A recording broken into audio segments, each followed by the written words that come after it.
This is Dr. Asghar here. I am from Chemistry Department, University of Education, Lahore. And today we are going to discuss about ISO standards. This is actually a sixth lecture of the series of the lectures on the analytical chemistry semester 4. Course code is actually CAM 2112, and in this lecture we will be discussing about ISO. What do we mean by ISO, and what are the standards, ISO standards, and how we can get the benefits from ISO standards, right? Okay. Now, what are the contents we are going to discuss today? The contents are the first thing we will be discussing is the introduction of ISO. What do we mean by ISO, right? And the second topic will be ISO standards. ISO, then the standards, and then the key principles. The key principle which we are following while we are taking the help of the standards given by ISO, right? Okay, and then the topic we will be discussing is the examples of ISO standards.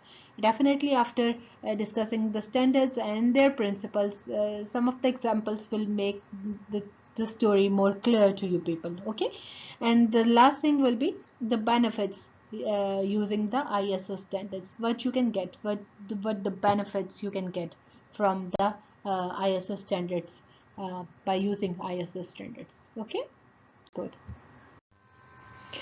Okay, now what is ISO? This is actually the abbreviation for International Organization for Standardization, right?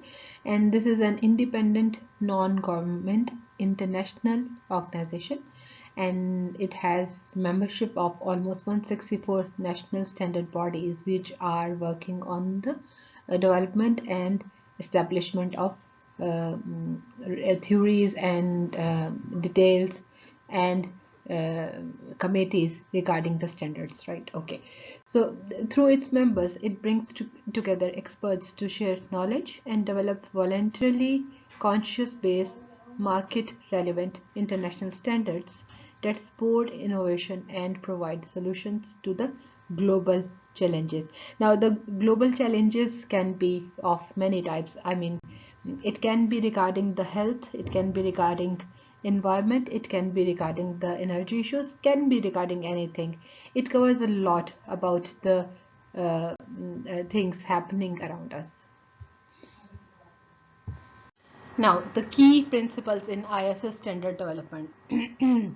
Actually, when we talk about the principles behind the ISO standards, ISO itself defines its principle of working is as identifying, understanding, and managing interrelated processes as a system contributes to the organizational effectiveness and efficiency in achieving its objectives, right? So ISO standards, while development of these standards, many of the things are important which are considered in the process.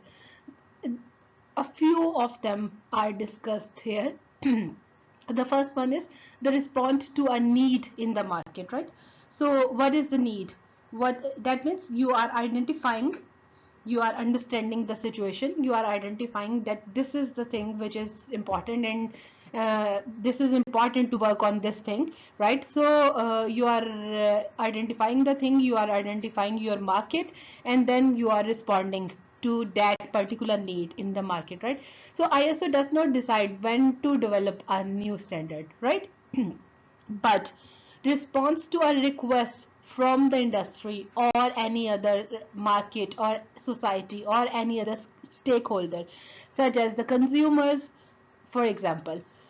Typically, an industry sector or a group communicates the need for a standard to its national member, who can then contact to the ISO, and then ISO starts working on that particular need of the market or need of the society. Okay.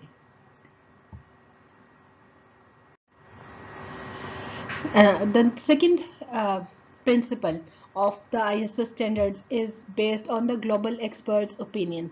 Now, ISO standards are developed by the groups of experts, and these experts are actually selected and taken from all over the world, right? Not from just one area or two area, that not from only from US or not only from Europe, but from all over the world, right? And that are the part of larger groups called the technical committees of the ISO. ठीक हो गया? Now, these experts negotiate all aspects of the standards, including its scope, key definitions, and contents, with the other experts, and then with the customers and consumers, and with the group which is asking to work on that particular principle standard. ठीक हो गया?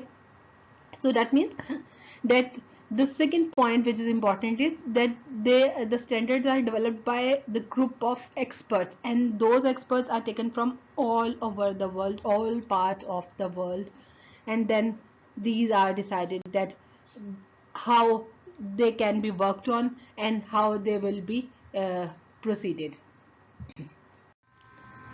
Now, the next thing is that how the standards are developed. They are actually developed through a multi-stakeholder process, right? Many of the stakeholders are involved in the process.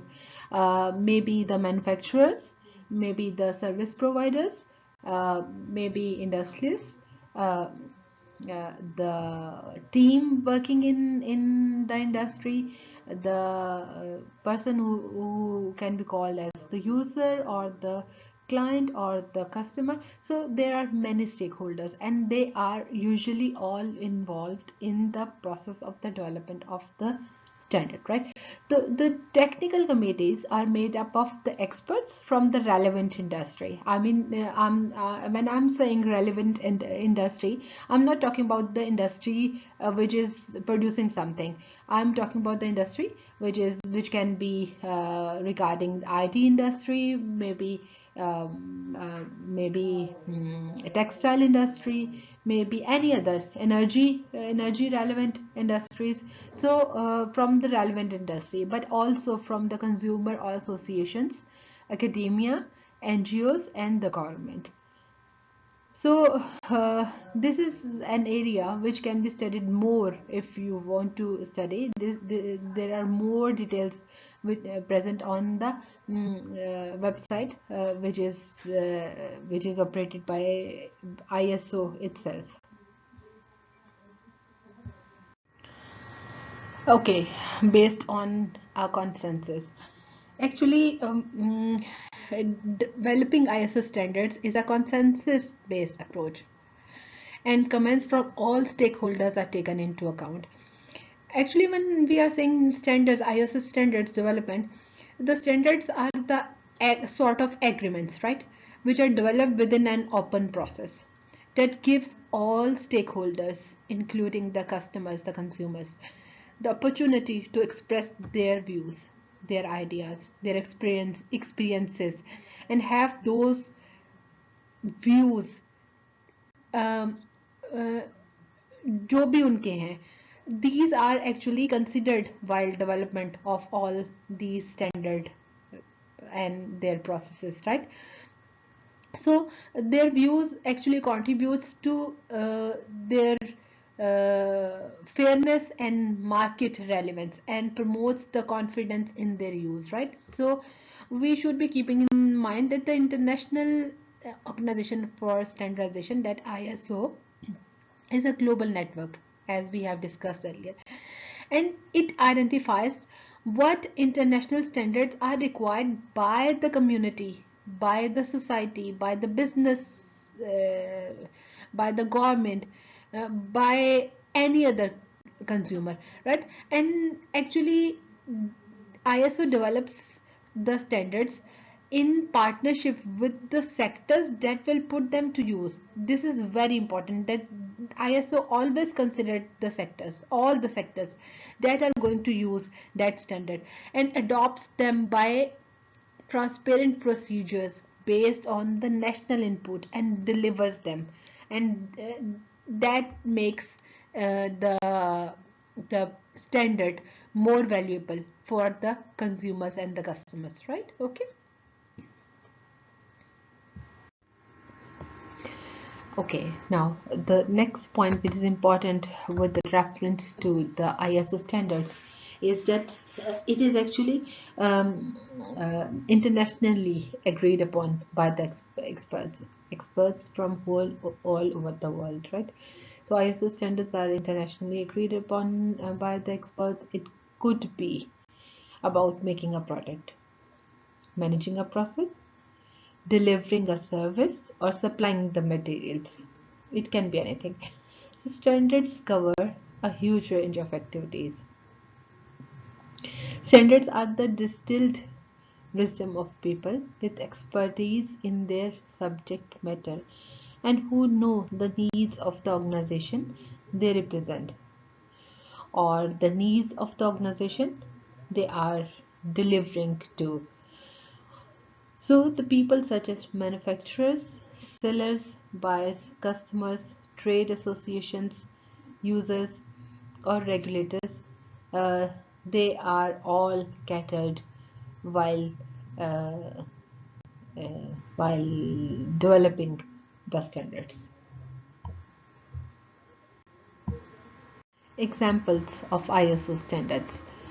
Quality management standards to help work more effectively, more efficiently, and reduce the product failures, right? So quality management standards are there to help more effectively. And then the energy management standards, these are there to help cut the energy consumption down, right?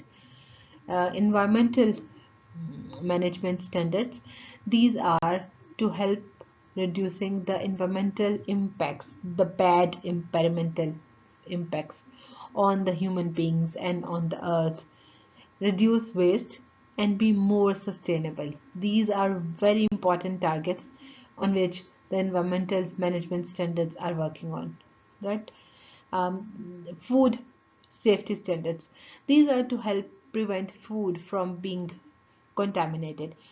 This is again very important, especially in the case of developing countries. The developing countries are facing this problem at a very large scale, that the human beings and the living beings consuming food in the developing countries, the food is contaminated. So the food safety standards are working on this particular area to make the food safe from being contaminated.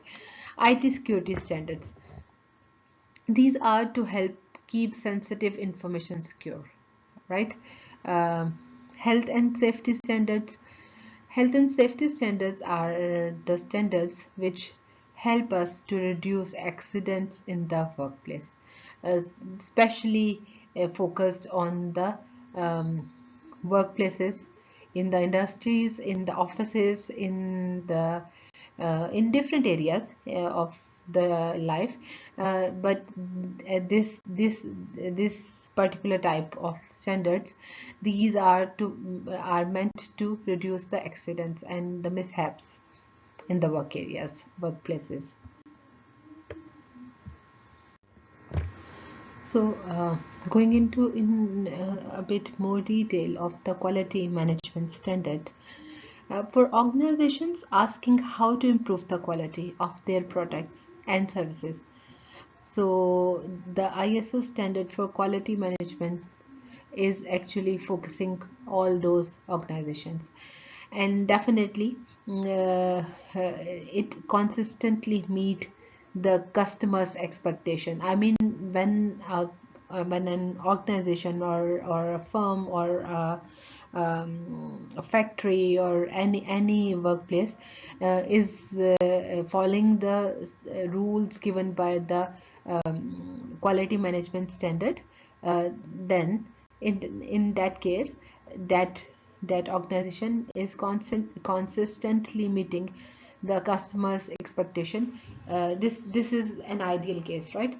So ISO has an answer to this quality management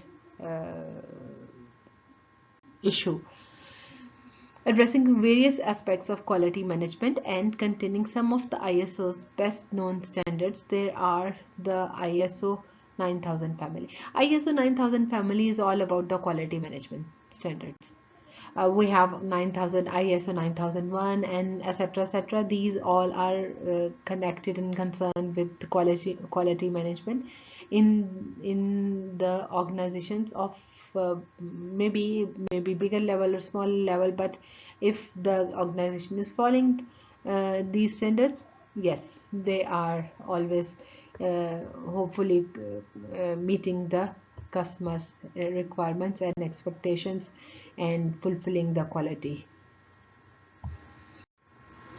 So as I already told you in the previous slide, that the quality management standards are the standards which are known as ISO 9000 family, and particularly right now I am going to discuss the ISO 9001 because this is one of the very famous standards,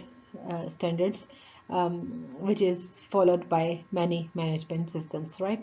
So ISO 9001 sets out the criteria for a quality management system and is the only standard in the family that can be certified to, although this is not a requirement KE is certified of, but still it can be certified, right? If somebody is asking for a certificate, yes, the certificate can be given. It can be used by any organization. The organization may be a large one or a small one, right? Regardless of its field of activity. It can be any organization working in any area of the life. In fact, there are over 1 million companies and organizations in over 170 countries certified to ISO 9001. Big number, you know. This standard is based on a number of quality management principles, including a strong customer focus, the motivation and the implication of top management, the process approach, and continual improvement. This is very important factor, continual improvement. You have to keep this in your mind. These principles are explained in more detail. If you want to go into more detail, yes, this is explained in more detail in ISO quality management principles. You can go to ISO website and you can study these if you want more details about it, if you need more information. Using ISO 9001 helps ensuring that the customers get consistent, good quality products and services, which in turn brings many business benefits.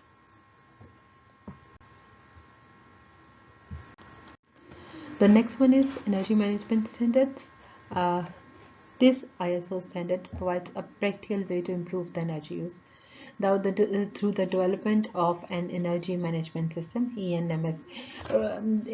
If you remember that many of the developing countries are facing the energy crisis, including Pakistan. You know, in Pakistan we have energy crisis, and by using the energy management standard, what we can get is that we can know how to save the energy, how to manage the energy use smartly and effectively, so that the energy can be avoided to be wasted, right?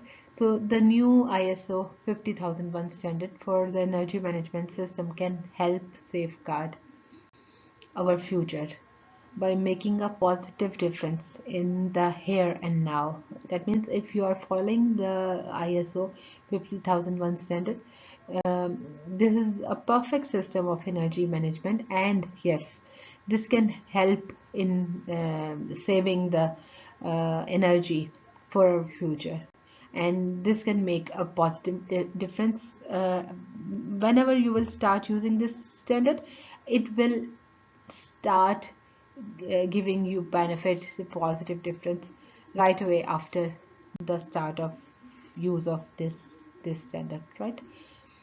Now, this makes it easier for the organization to integrate energy management into their overall efforts to improve quality and environmental management.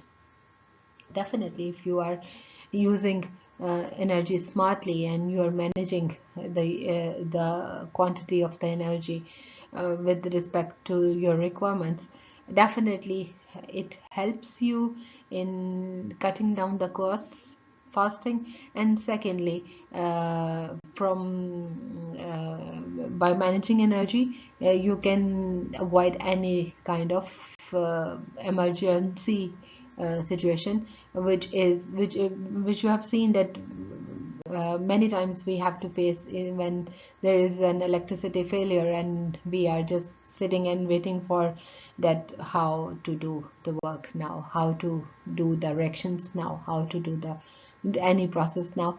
So yeah, this standard is a good answer to it. ISO 50001 provides a framework of requirements for organization to uh, to develop a policy for more efficient use of energy. First thing. Second thing is fixed targets and objectives to meet the policy, right? The third thing is use data to better understand and make decisions about the energy use, right? So measure the results, review how well the policy works, and continually improving the energy management. So this ISO standard, this is definitely providing you requirement and the answer to the requirements, and the requirements are we have discussed right now. These all are very important requirements, because any of this requirement, if not fulfilled, if not satisfied, in that case we can face problems in the process, right? Environmental management standards for companies and organizations of any type that require practical tool to manage their environmental responsibilities. There are the ISO 14000 family. Environmental responsibilities. This is a big name, big responsibility, big thing. In Pakistan, many of the big organizations and many of the big companies, industries, they don't follow the rules and they don't fulfill the environmental responsibilities, and as a result, you have seen that many of the big cities of Pakistan like Lahore, Karachi, Multan, Faisalabad, Sialkot, they are a sucker. They are one of the they are at the top of the list of the uh, cities in the world which have dirty environment and big high level of pollution. So yes, environmental responsibility, we also have to fulfill this environmental responsibility, which is a compulsory requirement by the earth, by the nature, right? So ISO 14001 sets out the criteria for an environmental management system, right? So they're giving you a criteria and can be certified too. This is once again a standard which can be certified. Okay, it maps out a framework that a company or organization can follow, right? So first thing is that ISO 14000 sets out the criteria which you can which you can follow, and the second thing is that it can be certified as well. Then the third thing is it is mapping out a framework that a company or organization can follow to set up an effective environmental management system. Okay, designed for any type of organization, regardless of its activity or sector. It can provide assurance. Assurance to what? Assurance to the company management and employees as well, and as well the external stakeholders, that the environmental impact is being measured and hopefully improved. Okay. Actually, when we are talking about the food safety standards, the basic aim of ISO about the food is that they want to produce zero defect food products for uh, the society, for the human beings, and for the community. And definitely, uh, whatever the size or the volume of the product is, all food producers have a responsibility to manage the safety of their products and the well-being of their consumers and the society and the human beings, right? The consequences of unsafe, unhealthy food can be serious, can be causing illness, diseases, even the deaths. So ISO food safety management standards help organizations to identify and control the food safety hazards, and at the same time, uh, as working together with other ISO management standards such as ISO 9001. The ISO standards are aiming to produce good quality food, and not only the production of good quality food, but the uh, uh, the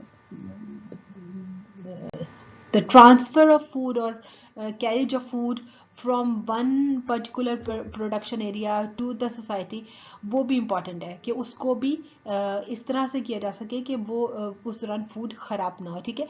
So applicable to all kinds of producer, ISO 22000 provides a layer of reassurance within the global food supply chain, helping products cross borders and bringing people food that they can trust the consumers, right?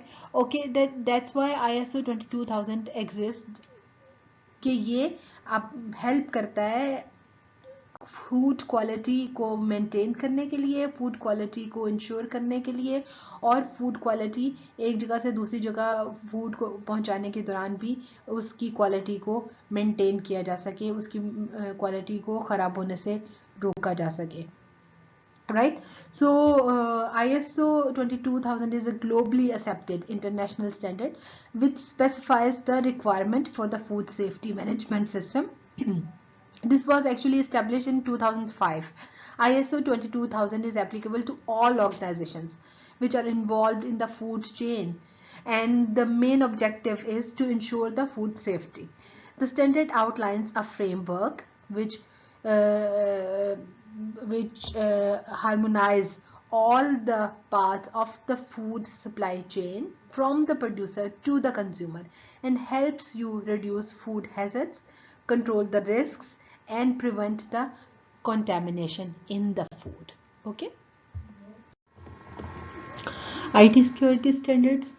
When it comes to keeping information assets secure, organization can rely on the ISO IEC 27000 family. This is a complete family of the standards, right? ISO IEC 27001 is widely known, providing the requirements for an information security management system, ISMS. Through though there are more than a dozen of standards in the ISO IEC 27000 family, मतलब एक या दो या तीन नहीं है, dozens, more than dozen of a number of standards, right? Using them enable organizations of any kind to manage the security of the assets such as financial information, which is present as the IT information, intellectual property, employee details. This is very personal data of the people, of the human beings, so this should be secured as well, or information entrusted by the third parties. Okay. When it comes keeping information assets secure, organization can rely on the ISO IEC 27000 family because it helps, right? Okay. ISO IEC 27001 is widely known, providing all these areas and all these things nicely and safely.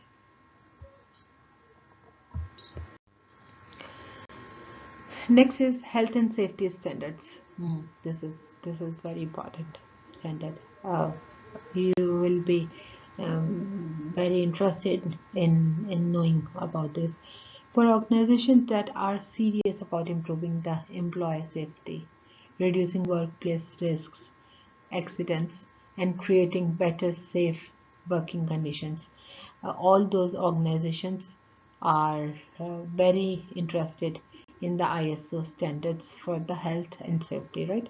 So according to the International Labour Organization, more than 7,600 people die from work-related accidents or diseases every single day, right? So that's why an ISO committee of occupational health and safety experts set to work to develop an international standard with the potential to save almost 3 million lives each year. So if you calculate 7,600 deaths a single day and convert the value into a year, that is almost more than 3 million. So the ISO standard is actually working on this area and trying to avoid these deaths which are taking place on the workplace, at the workplace, or due to the workplace. Structured in a similar way to other ISO management systems, the approach will be familiar to user of the standards such as ISO 14001 or ISO 9001, right?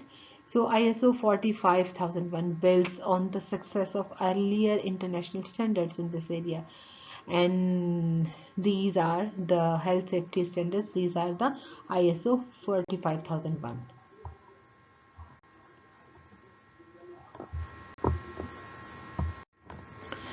Just naming some of the other popular standards given by the ISO. The one is ISO 8601 date and time format. ISO 8601 is the internationally accepted way to represent the dates and times. The other one is ISO 13485. This is all about the medical devices. So managing the quality throughout the life cycle of a medical device, that is possible with the help of ISO 13485. Okay, G. Risk management, ISO 31000, risk about the risk management. ISO 31000 is actually a risk management standard relevant with the risk management, and it actually describes a systematic and logical process during which organizations manage the risks by identifying them, analyzing them, and then evaluating them. Whatever the risk should be modified by the risk treatment in order to satisfy their risk criteria. That means they identify, they pinpoint that this can be a risk, they identify it, they analyze it, and then they evaluate that how can we modify the situation, how can we modify the area, how can we modify the scenario, and we can decrease the risk of margin of the risk over there at the workplace, right?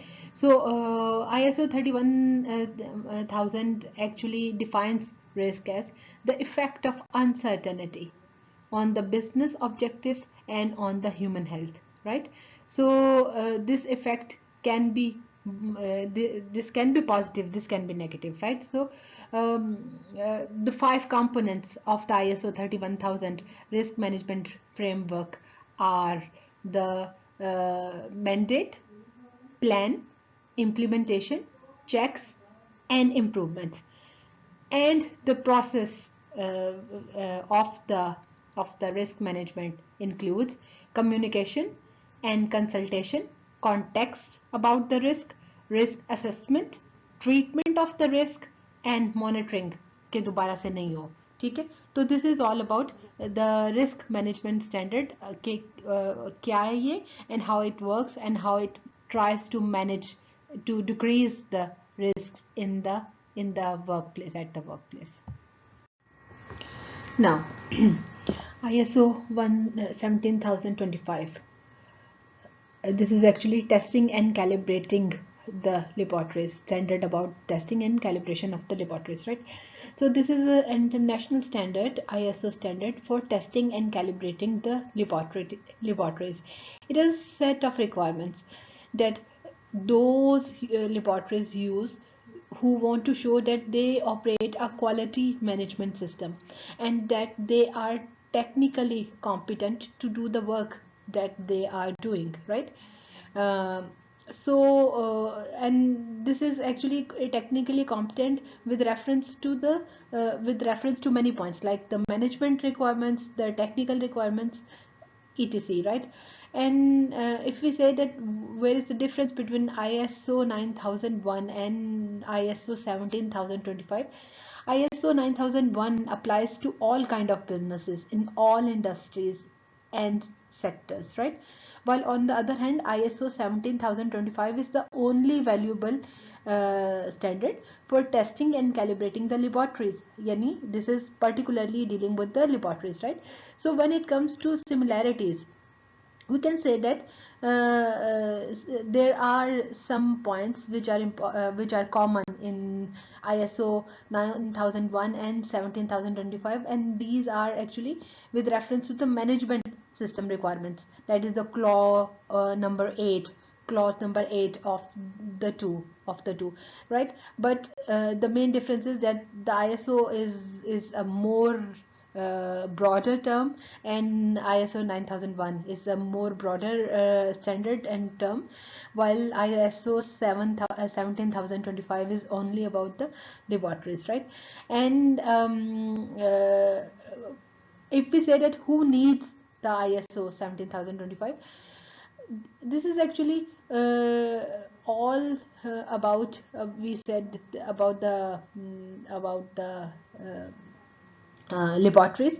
So we can say that there are many common points with the ISO 9001 standards, but ISO 17025 is more specific in requirement for the competence and applies directly to those organizations that produces and deals with the testing of different things and calibrating the results, and is based upon more technical principles which are producing more benefits for the laboratories. Okay,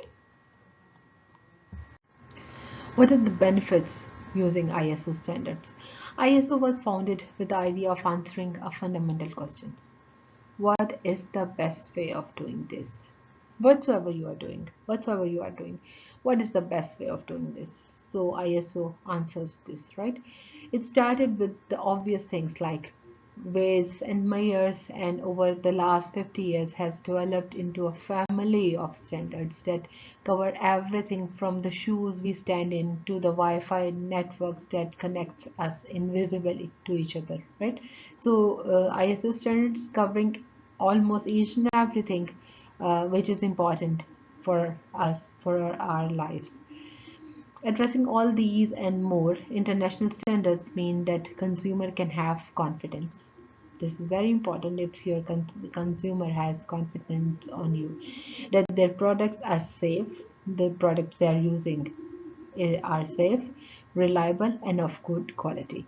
ISO standards on road safety, toy safety, and even secure medical packaging are just a few of those standards that help make the world a safer place. Okay, regulators and government count on ISO standards to help develop better regulations, knowing they have a sound basis, and this helps uh, in the improvement, in the betterment of human beings, and this is by the involvement of the globally established experts. To find out more about how ISO 23147 standards touch almost all aspects of daily life and work for business large and small, you can see, or we can see, the standards in action of ISO. With international standards on air, water, soil quality, on emission of the gases from the cars, from the factories, and radiations and the environmental aspects of the products. The ISO standards protect the health of the planet and the people beyond bringing economic benefits. Good. ISO standards help business of any size and sector reduce cost, increase productivity, and assess the new markets, which every businessman is dreaming for. Consistent, transparent, targeted. ISO standards provide a strong basis for the development of national and international regulation, helping save time. Time is money, helping save time and reduce barriers to international trade.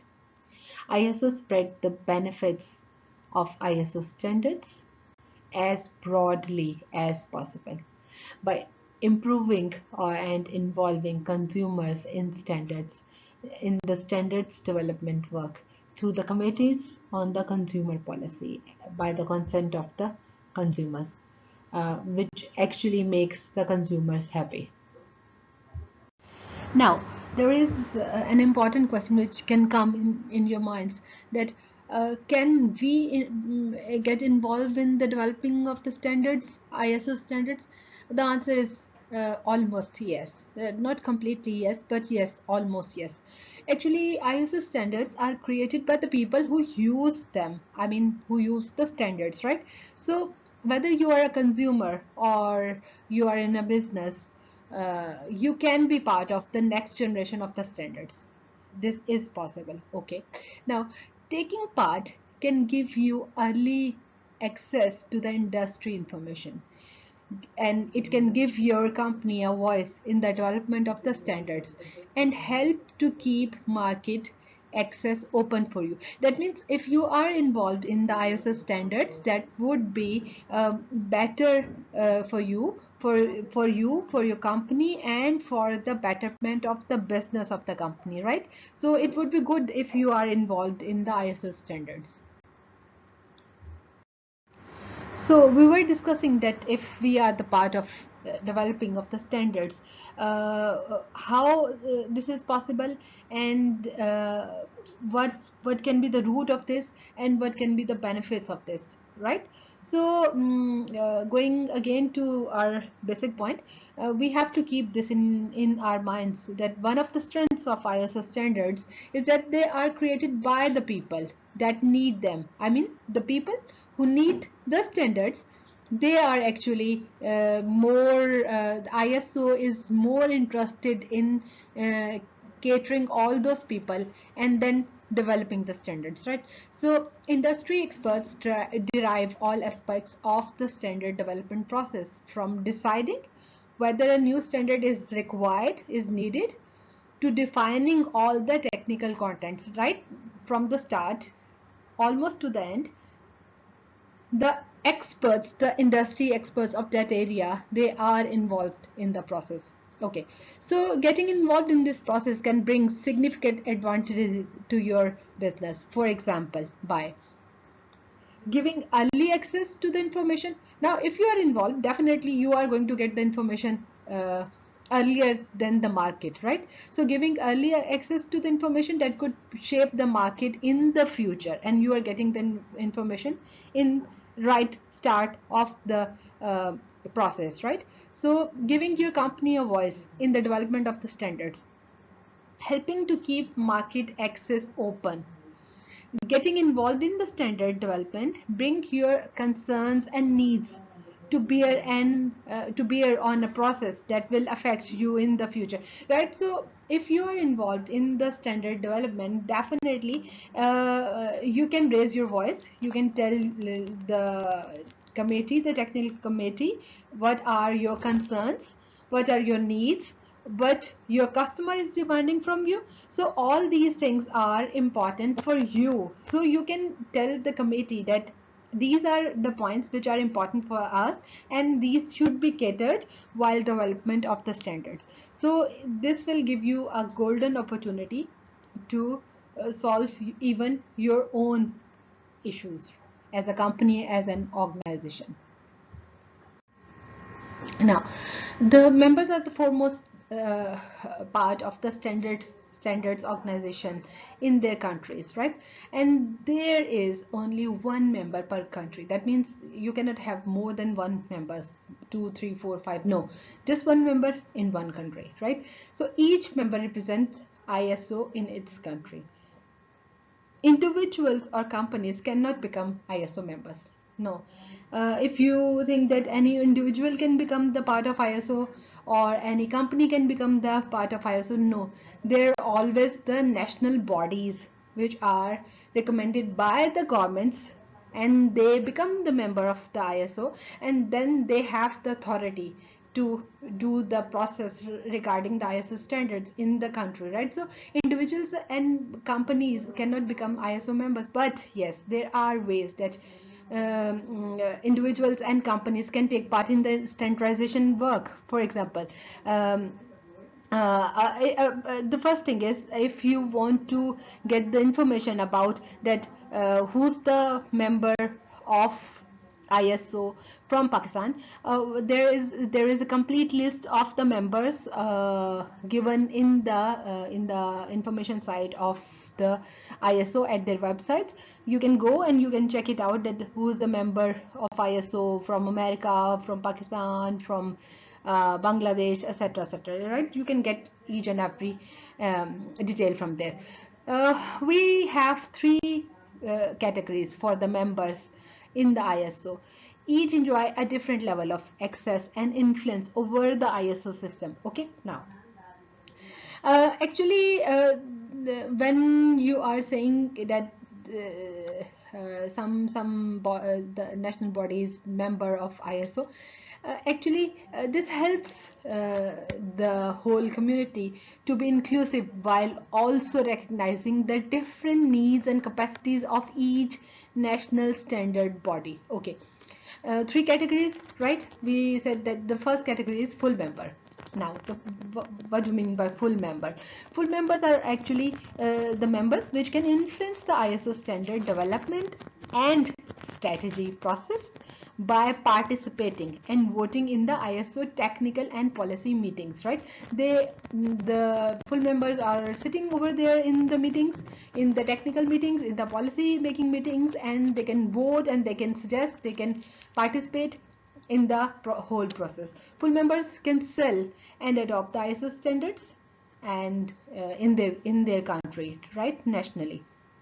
The second category is the correspondent members, and the correspondent members observe the development of ISO standards and strategies, right? They can observe, that means they are there in the meeting, and they can observe the process by attending the ISO technical and the policy meeting as observer, right? But they cannot vote, they cannot take part as a voter or as a suggester in the meeting. Corresponding members, but yes, they have the authority, they can sell and adopt the ISO standards over there in their country, right? The last category is the subscriber member, and these are actually up to date on the ISO work, but they cannot participate in the meetings. They are not there in the meeting, but yes, after the meeting they will be informed immediately about all the process of the meeting, right? Okay. But yes, one thing more, they cannot sell or adopt the ISO international standards nationally, but they have the information about the upgrades and the changes in the ISO standards and the processes. Okay, Ji. In this lecture of ISO and ISO standards, we have discussed a lot about ISO, the principles, the standard development, and the benefits of ISO. Now, coming to the assignments, I think after all this long, healthy discussion, you can answer these questions very easily. So, the question number one is, describe the role of ISO in the modern world. You have to tell me that what is the role of ISO, the International Organization for Standardization, in the modern world. Is it playing any difference in the modern world, or you think that it's okay if it does not exist, chalega kam? So you have to answer me completely. Okay.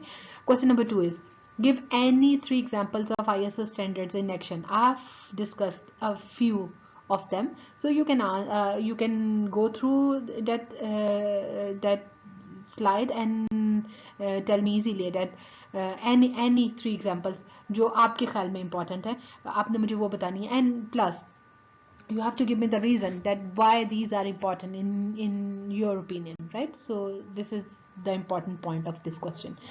Question 3 is, what are the benefits of being full member of ISO committee? ये भी I have discussed in detail. So what you can do is you can go through the lecture and you can answer this question very easily and nicely.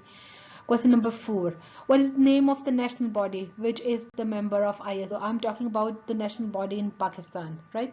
So what you have to do is, the important point about this question is that I haven't given the name of the national body in the Pakistan, but I have told you the website where you can go and you can check the national bodies for different countries. So what you can do is you can go through that website and you can take out the name of the national body in Pakistan who's the member of ISO, and you will tell me the name, right? So this is something which you have to do it yourself. Okay, all the best for your assignments and stay safe. Assalamu alaikum.